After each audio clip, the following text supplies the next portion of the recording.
Refer मुक्त फरीदाबाद प्रदर्शन को आज 8वां दिन है। प्रदर्शनकारियों के हौसले आज भी बुलंद थे। हालांकि कल नगर निगम द्वारा उनके प्रदर्शन का टेंट हटा दिया गया था, क्योंकि वह जगह नगर निगम की थी। आज प्रदर्शनकारियों ने अपना टेंट नगर निगम के सामने लगा लिया। प्रदर्शनकारियों का साफ कहना है कि ये मांग सरकार से हम आम जन के लिए कर रहे हैं, फिर क्यों हमें सपोर्ट नहीं किया जाता। अगर फरीदाबाद में ट्रॉमा सेंटर बनेगा तो इसमें फरीदाबाद में रह रहे लोगों को ही सहूलियत होगी। उन्हें इलाज के लिए दिल्ली के लिए नहीं जाना पड़ेगा, यहीं फरीदाबाद में ही इलाज हो जाएगा। फरीदाबाद नगर निगम अधिकारियों को हमें सपोर्ट करना था, लेकिन कल हमारा टेंट उखाड़ फेंका, जो कि गलत था। हम आम जन के लिए लड़ रहे हैं, इस लड़ाई में हमारा साथ देना चाहिए। आइए सुनते हैं प्रदर्शनकारियों से यहाँ के हाल और रेफर मुक्त फरीदाबाद प्रदर्शन के बारे में कि क्यों लड़ रहे हैं ये लड़ाई। ये सब धुआं धुआं है, आसमान थोड़ी है जी।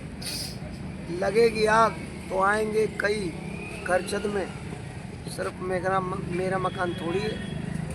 ये सही कहा था रात इंदौरी ने, ये जो परेशानी है ना पीके की, ये सिर्फ कुछ लोगों के लिए नहीं है, सबके लिए, ठीक है। और मैं आपसे जब बात करूंगा आज के बाद में, जब आप अधिकारियों से हिम्मत जुटा के और ये कहने के हकदार होगे और कह पाओगे, माइक जैसे हमारे यहाँ रख रखा है ऐसे ही उनके सामने रख करके कमिश्नर से और उस बदतमीजी से पूछ के आओगे क्या भाई ये गुनाह क्या था, ये आतंकवादी थे, पाकिस्तानी थे, बांग्लादेशी थे, जिनके खिलाफ तुम सड़क पर धरना प्रदर्शन कर रहे हो हिंदू बचाने के लिए, क्या ये वहाँ से बांग्लादेश से आए थे क्या?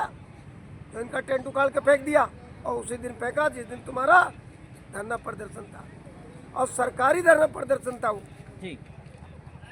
यहाँ और लोग हैं। अब आपको बता दे रहा हूँ, आज के बाद में अगर आप उनसे मिल के आओ, दोनों अधिकारियों से, आज में कल में, तो हमारी बाइक लेना, नहीं तो नहीं लेना। तो क्या 13वीं होगी इस धरने पे भी? 13वीं भी होगी और सब कुछ होगा, मुंडन भी होगा, ठीक लगता है, सब कुछ होगा, सब कुछ होगा। 70% तो आबादी हमारे प्रवासियों की कमजोर लोग रहते हैं यहाँ जी। गरीब गुरबा रहता है यहाँ तो पहले रेफर मुक्त होने चाहिए। किसी की यहाँ दवाई तक नहीं मिलती है। आज इसके लिए हम बैठे हैं। देखो कल यहाँ पे जो जेसीबी चल गई, क्या ये समाज सेवी कोई आतंकवादी है कि इनके टेंट को खाड़ दिया गया? सर उनको लगता है ऐसा कि होंगे, लेकिन हम लोग तो गरीब गुरबों की आवाज़ उठा रहे हैं, बताइए। और इसके बाद भी ऐसा लोग कर रहे हैं, हमको तो बड़ा अफसोस हो रहा है। और बहुत बहुत धन्यवाद करते हैं आप लोग, हम लोग की आवाज़ उठा रहे हैं। और हम लोग आज 8वां दिन है यहाँ। बताओ ऐसे कैसे, हमको तो समझ नहीं आ रहा है कि हमको एक ट्रामा सेंटर के लिए हमको इतना धरना प्रदर्शन करना पड़ रहा है, जो कि हमारे हरियाणा में 3 मंत्री हमारे फरीदाबाद में, हरियाणा में सबसे ज़्यादा हमारे फरीदाबाद के मंत्री मिले हैं, जब भी हमको अफसोस है इस चीज़ का। तो कहीं ना कहीं मानते हैं कि आप जो ये मंत्री हैं नकारा साबित हुए? बिल्कुल भाई, देखिए 200 करोड़ घोटाले के बाद भी आज देखो विधायक बने बैठे हैं, और इसके बाद भी काम के लिए जीरो है फरीदाबाद। नमस्कार, पहले तो मैं आपका धन्यवाद दूंगा कि आपने हमेशा शहर की जो ज़रूरतें हैं, जो समस्याएं हैं, उनको उठाया, सरकार तक पहुंचाने का काम किया। और कल की बात जो थी, देखिए उनका जो रवैया था बिल्कुल असंवैधानिक था। हमें कोई लिखित में नोटिस नहीं दिया गया, वर्बली आके बोला कि इसको उखाड़ दो, नहीं तो हम उखाड़ दें। तो बाबा जी ने उनसे बोला कि भैया आप चले बैठे हैं यहाँ पे, हमारे जैसे साथी आ जाएंगे, हम इसको शिफ्ट कर देंगे जी। जो SDO साहब थे वो चलने को तैयार हो गए कि चलिए ठीक है, आप लंच तक हटा देना। और वो जो एक जय था, हर्ष चपराना, उसने बहुत बदतमीजी दिखाई, तुरंत JCB बुलाई, JCB से वो तोड़ दिया गया। बाबा जी को भी दरी से खींचने की कोशिश की, JCB के द्वारा खींच रहे थे। अच्छा। और सारा सामान हमारा उठा के ले गए। क्या हम अपराधी हैं? ये सवाल आप यहाँ के जो कमिश्नर है उनसे पूछिए कि किसके आदेश पे ऐसा आपने किया। क्या हम किसी से ज़मीन जायदाद मांग रहे हैं? हम क्या मांग रहे हैं आपसे कि यहाँ के जो गरीब गुरबा वंचित आदमी है, जो सिविल अस्पताल आता है इलाज के लिए, बहुत उम्मीद करके आता है कि देखिए सरकार ने अस्पताल बनाया, और आने के बाद उसे पता चलता है यहाँ दवाई नहीं है, या डॉक्टर्स नहीं है, या टेस्ट नहीं हो पा रहे। दूसरा, जो सरकार बार बार बड़ी बड़ी बातें करती है कि हमने फरीदाबाद शहर को झांसाया में एक अटल बिहारी वाजपेयी मेडिकल कॉलेज के 760 बेड का, 58 वेंटिलेटर है वहाँ पे, और 360 बेड पे ऑक्सीजन की सुविधा है। 3 करोड़ रुपया हर महीने सैलरी जाती है, 550 वहाँ कर्मचारी हैं, और उसके बावजूद वहाँ पे आज तक किसी को एडमिट करके इलाज नहीं किया। पहले भी हमने सांकेतिक धरना प्रदर्शन किए, रिटर्न में DC साहब को दिया, CM साहब को दिया, सबको भेजा, और प्रिंट मीडिया ने भी छापा, पोर्टल वालों ने भी चलाया हमारे साथ, वहाँ जाके उस सफ़ेद हाथी की हकीकत भी बताई जी। तो उन्हें चुभा फिर हमने कहा जी पूरे शहर के अंदर आप लोकसभा क्षेत्र की बात करें 40 लाख से ज़्यादा आबादी रहती है, स्लम बस्ती हमारे यहाँ सबसे ज़्यादा है, और टैक्स रेवेन्यू जनरेट करने में हम हरियाणा के अंदर दूसरे नंबर पे आ गए। और आपको बताएं आज से 2 साल पहले एक अखबार की कटिंग थी, हेडलाइन थी उसके अंदर कि फरीदाबाद ने 6ठे नंबर पे भारत में जीएसटी पे की जी। यानी बड़े बड़े राज्यों को हम पीछे छोड़ चुके थे टैक्स भरने के मामले में। और हमें मिलता क्या है, इलाज के नाम पे यहाँ गोली नहीं है, डॉक्टर नहीं है, रेफर टू हायर सेंटर। गरीब आदमी को उन्होंने मजबूर कर दिया कि प्राइवेट अस्पताल के लूट का शिकार हो, अपनी जान बचाने के लिए ज़मीन बेचे, जायदाद बेचे, जेवर बेचे, इन्हें फ़र्क नहीं पड़ता।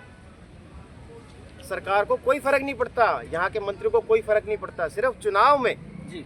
जब देखिए हमने धरना प्रदर्शन किए, सबने आवाज़ उठाई, तो इन्होंने वादा किया, जो कृष्णपाल गुर्जर जो मंत्री हैं यहाँ पे, इन्होंने कहा कि अगर तीसरी बार जनता हम पे विश्वास जताती है, हमें जिताती है, तो सबसे पहला काम हम करेंगे फरीदाबाद के अंदर ट्रोमा सेंटर लाएंगे, बीके में जो कमियां हैं उनको पूरा करेंगे।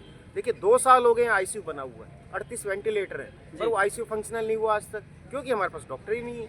आप देखेंगे सुपर स्पेशलिस्ट कोई डॉक्टर नहीं है, स्पेशलिस्ट डॉक्टरों का अभाव है, यहाँ तक कि फिजिशियन तक नहीं है। रेडियोलॉजिस्ट 3 साल पहले उनका प्रमोशन हो गया, उसके बाद वो अल्ट्रासाउंड नहीं करते, हफ्ते में 2 दिन आते हैं, उसका पद नहीं भरा गया आज तक। इतनी दुर्दशा है यहाँ पे, अगर किसी को पेट में भी दर्द हो जाता है तो उसको दिल्ली रेफर कर दिया जाता है।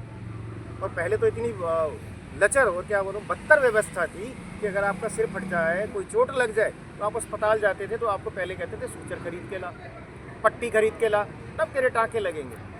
तो क्या दे रहे हैं आप फरीदाबाद? कौन सा दिन है आज धरने का?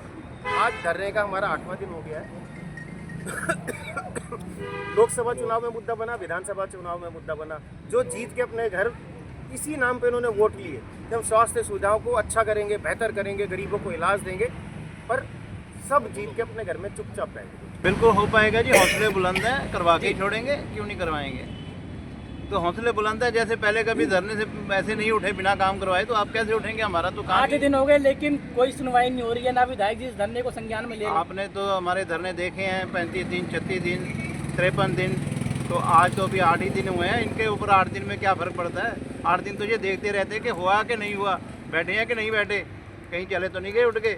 अगर नहीं गए तो इनके टेंट उड़वा दो, इनके गद्दे उठवा के ले जाओ अंदर, ये काम होता है इनका। तो वो उन्होंने करके देख लिया, उसके बाद भी बैठे हैं, हौसले बुलंद है और करके छोड़ेंगे, करवा के। आने वाले समय में आगे टाइम में ये धरना और उग्र होगा? बिल्कुल होगा जी, बिल्कुल होगा, क्यों नहीं होगा। समाज सेवी इसके साथ जुड़ने के बजाय आम पब्लिक भी जुड़ना शुरू हो गई है।